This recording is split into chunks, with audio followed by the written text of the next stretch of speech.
Well, YouTube, it has been 1 week and a day since my friend died. I thought I would talk a little bit more about it. Some interesting things happened before he died, and I originally put him in another different video, but I got rid of that video. I never published it. What the video said was, well, it's something I've already mentioned. I said I was working on this thing where I had been taught to try to prophesy, to try to hear from the Holy Spirit, and I heard myself saying things about how my friend Travis would be healed and that he would walk out of the hospital. And those things turned out to be wrong. I said, well, at the time I said, I'm just going to put this up. I'm not going to hide it. I'll just put it out here and see what happens. I won't try to predict things retroactively, which is something a lot of people do. They'll say, well, I said that would happen. So I thought the honest thing to do would be to put it up, and if he didn't make it, then I would go back over it honestly.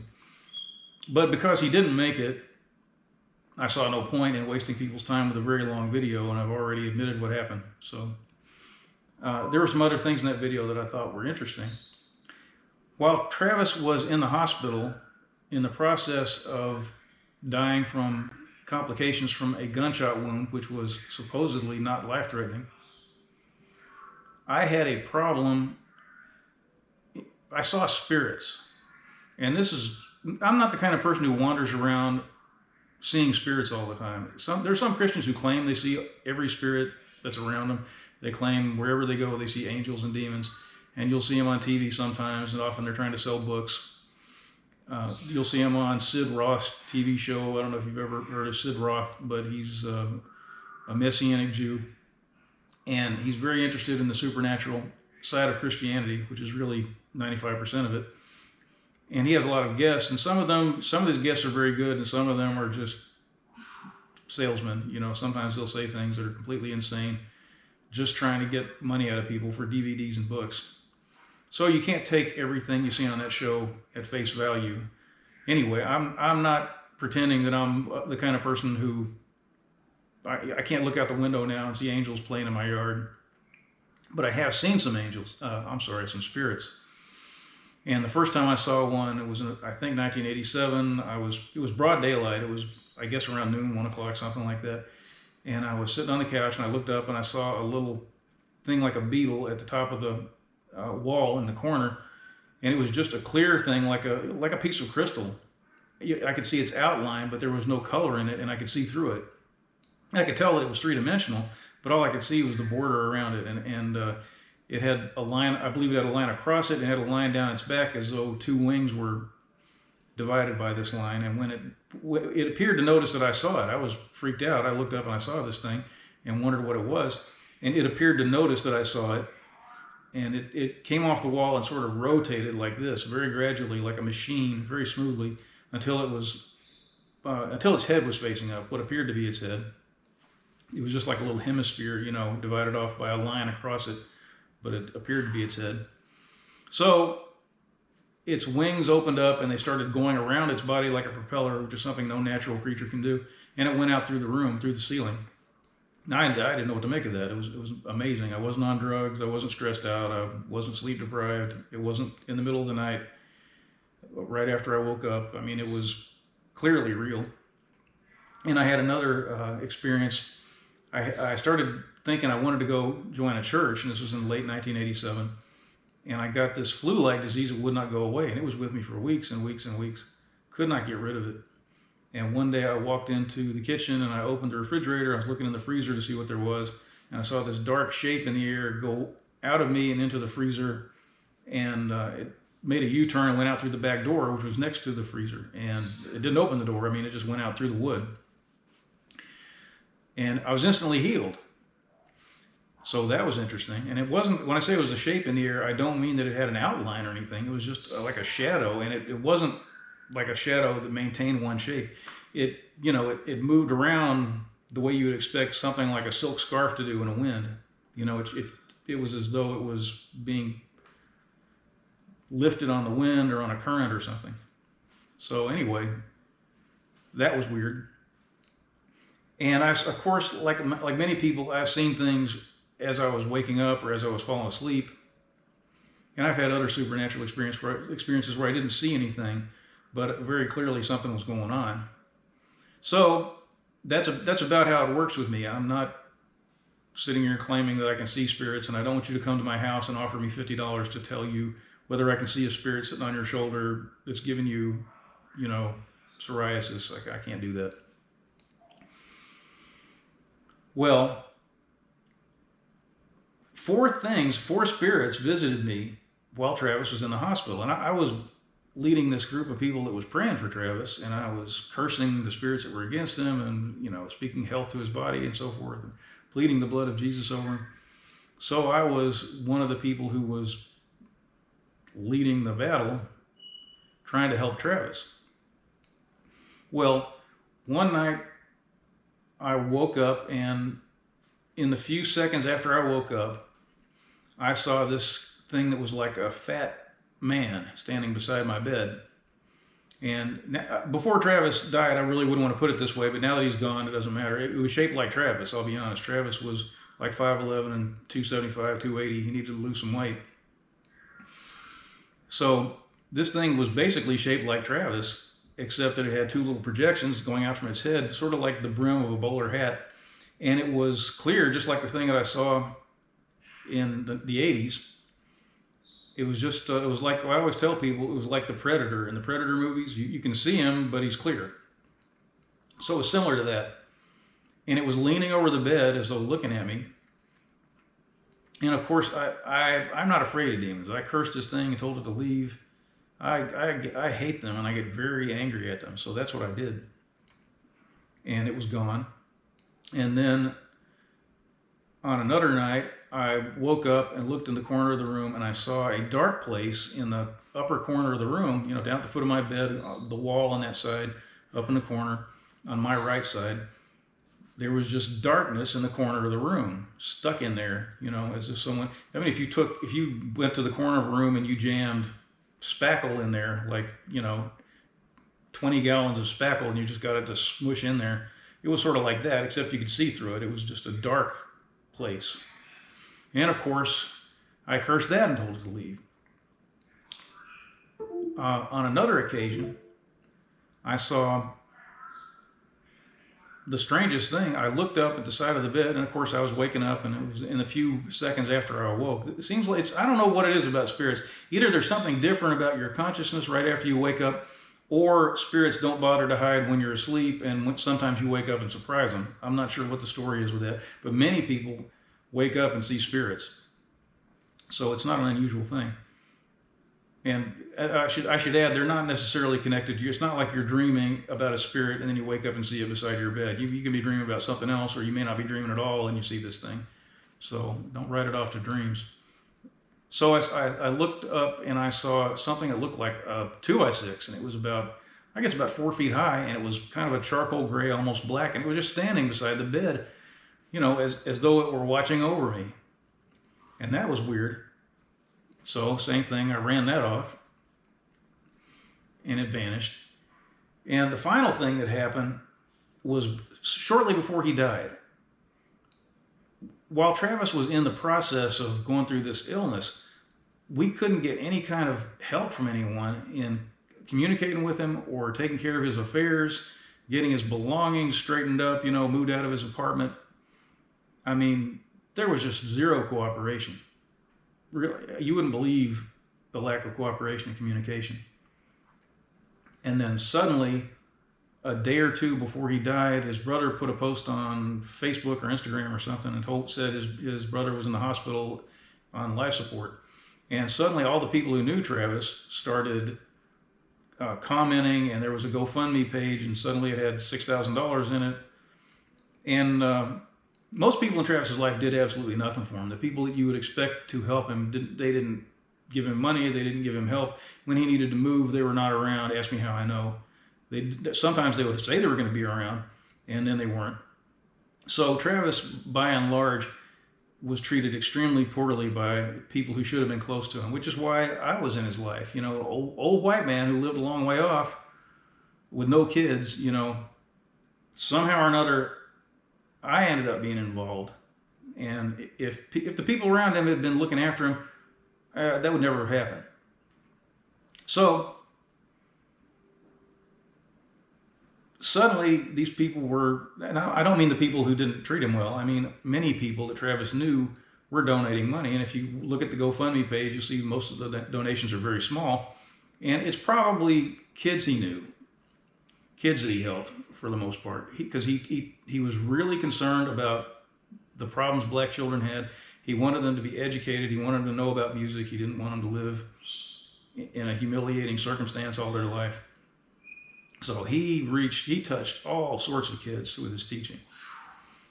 And I suspect that a lot of that money, a lot of these $10 and $20 donations came from those people. Anyway, people who had been ignoring him caught on and started praying for him and talking about how upset they were. And the obvious thing that I wondered was, why weren't you upset 3 weeks ago?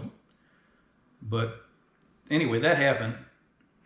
And after that happened, one night I woke up, and this is the last thing I saw. I saw this thing that was like a little fluffy dog. I just saw its head, like a little poodle or something. The kind of dog that's inoffensive and kind of ingratiating and cuddly, wants to be on your good side. And I didn't like it one bit, and I cursed it and ran it off. I tried to think about what, if anything, these spirits could mean, and I asked God, and I felt like maybe the first spirit was a spirit of gluttony because it was so fat. Travis had a problem with eating, and he knew it. And it may be that he had coronavirus. I'm not sure. They tested him. They said he was negative, but those tests aren't great. He had some kind of respiratory problem, and that is my understanding from the tiny bit of information I have, is that the respiratory problem is what killed him. I guess that's why they were testing him every day. And those things are exacerbated greatly if you have, if you're obese and you have high blood pressure and so forth. So that's what I took away from that. I had no idea what the spirit up in the corner of the room was. I don't know what the spirit that looked like a board was. Don't know what its significance was. The one that looked like a little fluffy poodle, I thought to myself, maybe, I asked God, well, the impression I got was maybe what this is the outpouring of false love, What I thought was, these spirits were coming to me because I was fighting them.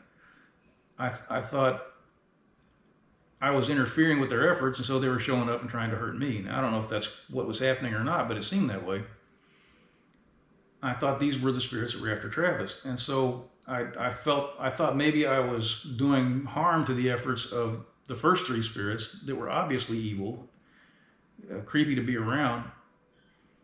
And it seemed to me that maybe the fourth spirit, which looked cute and cuddly, maybe that represented the false outpouring of love that was coming to Travis.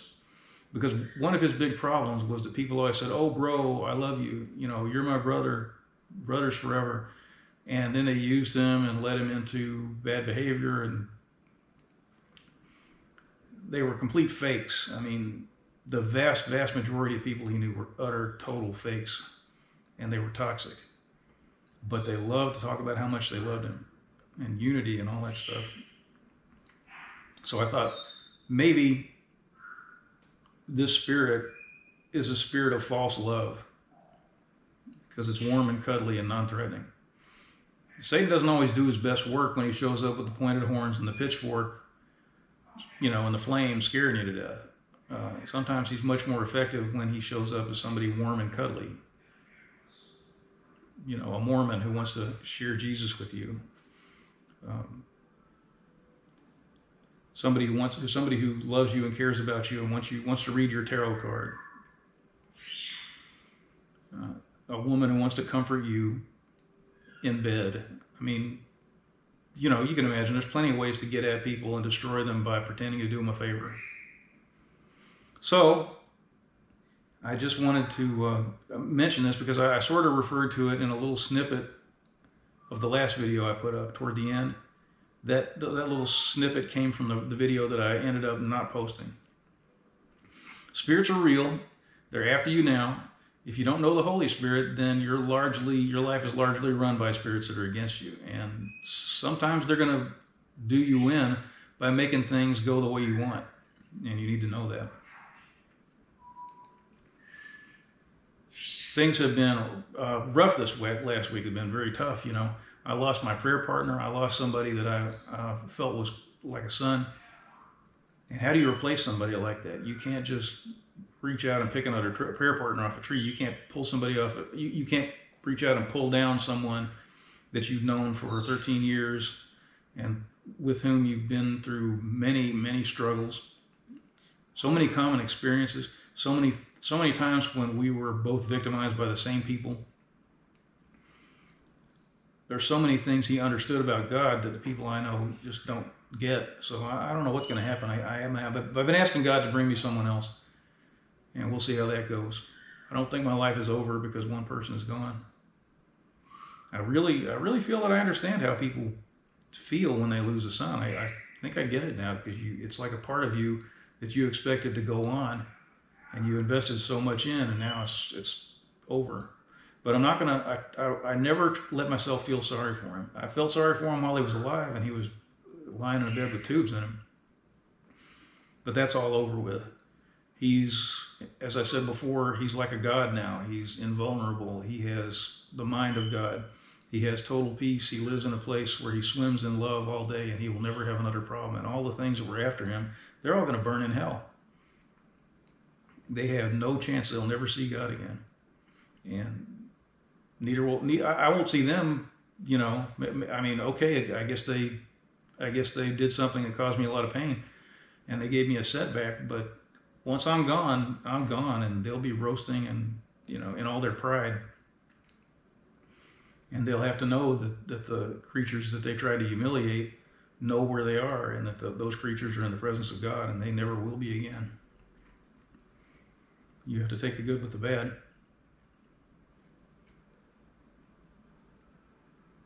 I guess that's about the end of it. I don't think I'll discuss this anymore, but I might be wrong. Maybe I'll get some kind of revelation and come back.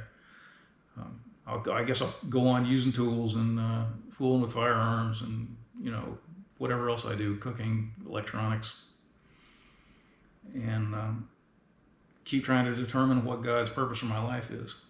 And I haven't had any anger toward God. I mean, I suppose that was part of the purpose of this whole thing, was to make me angry at God. That's never going to happen. He's not the one who causes our problems. He's not the author of disease or misfortune. And if he had things his way, no one would ever have died. So if that was the purpose, I don't even know if it's possible to make me turn my back on God at this point. So if you're a Christian and you've seen spirits, or you know someone who's passed away, or if there's any commonality between your experience and mine, maybe this will be helpful to you. I certainly hope so. I heard today that his funeral has been scheduled.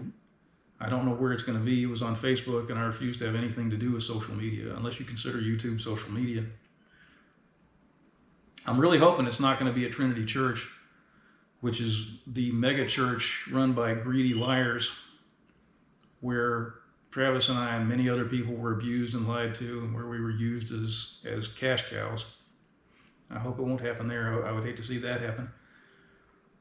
Trinity Church has a branch church now called the Cool Church, which is run by a friend of Travis's. And this guy did care about Travis, but he's an awful preacher. He's very proud. He has no respect for his elders. He wants to be cool. He's a social justice. That's why he called it the Cool Church. He's a social justice warrior. He thinks leftism is a good thing.